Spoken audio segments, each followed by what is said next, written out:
feeling a bit down today, but then I came across this news that 56% of Israelis are afraid of leaving their country. Then I come across this news that the 40% that say that they aren't afraid is questioning whether they should reveal that they're Israelis or not.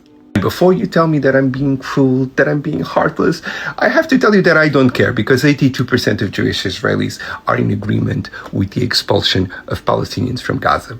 But the fact that they can't spend abroad the money that they make in an apartheid system doesn't faze me. But this wasn't the only reason why my mood was lifted.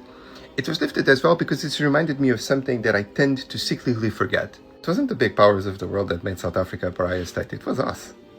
We don't remember because we romanticize the history of apartheid, and the people who helped maintain it have done the same thing that they did for the liberation of India. They whitewashed the decades-long efforts, sometimes violent, of the thousands of people who fought and died for their own liberation.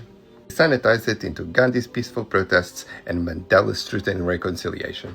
While at the same time, in the case of South Africa, making everyone forget that the Western powers were with the South African apartheid regime up to the very end, in spite of some cosmetic sanctions. The internal resistance, the strength of our boycotts, and the shame that we heaped on every single white South African that dared to leave that country, that crushed the leisure of their middle and upper classes, that pushed them into a pariah status. And if we did that to South Africa without a hint of a smidgen of the type of evidence that we have, not only of the IDF's cruelty and genocidal behavior, but also of the civilian population of Israel's disregard for the humanity of Palestinians, imagine what will happen to Israel.